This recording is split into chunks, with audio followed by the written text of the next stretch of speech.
सभी को शायद हमारे राष्ट्रगीत के बारे में इतनी जानकारी होगी कि हमारे राष्ट्रगीत का नाम क्या है और उसके रचयिता क्या है। आज मैं इनके साथ साथ आपको अनेक जानकारी भी देना चाहती हूँ। जैसे कि हम सब जानते हैं, हमारे राष्ट्रगीत का नाम वंदे मातरम है।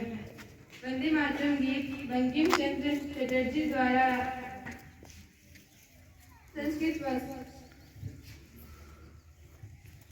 वंदे मातरम गीत बंकिम चंद्र चटर्जी द्वारा संस्कृत भाषा में रचा गया था।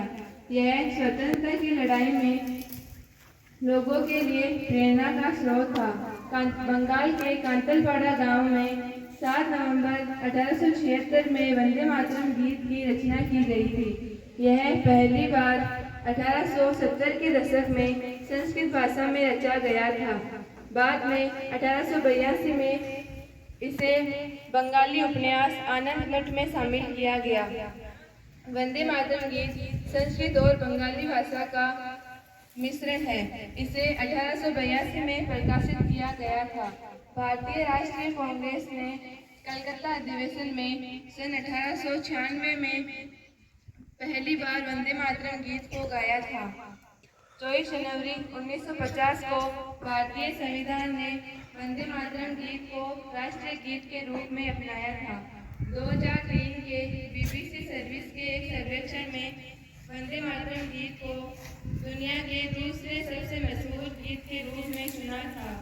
वंदे मातरम गीत को गाने में 1 मिनट 9 सेकंड का समय लगता है।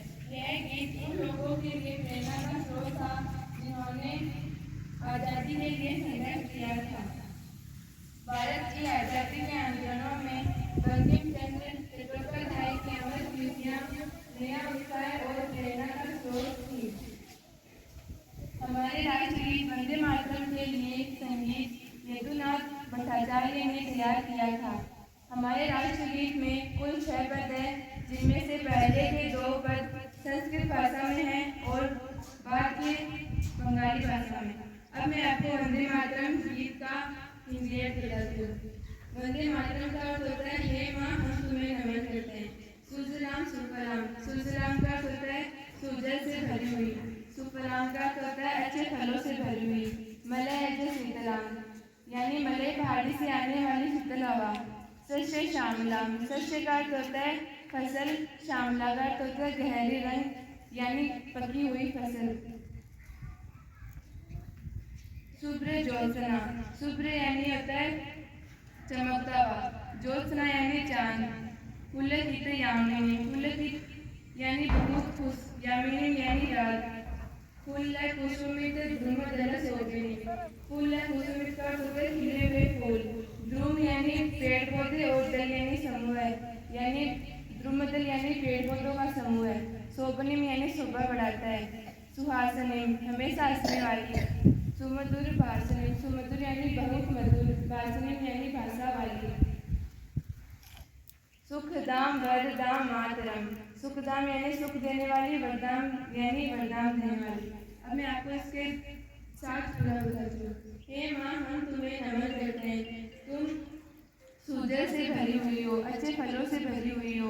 मलय पहाड़ी से आने वाली हवा तुम्हें शीतलता प्रदान करती है। तुम्हारी पकी हुई फसलें लहरा रही हैं। हे माँ हम तुम्हें नमन करते हैं, तुम्हारी हर रात को चमकता और चंद्रमा अपनी चांदनी से खुशनुमा कर देता है। ये खिले हुए फूल और पेड़ पौधों का समूह तुम्हारी शोभा को और भी बढ़ा देते हैं। तुम हमेशा हंसती रहती हो और हमेशा मधुर भाषा बोलती हो। तुम हमेशा हमें सुख देती हो और हमें वरदान देती हो माँ। हे माँ हम तुम्हें नमन करते हैं, हे माँ हम तुम्हें नमन करते हैं। शाबाश, बहुत अच्छा।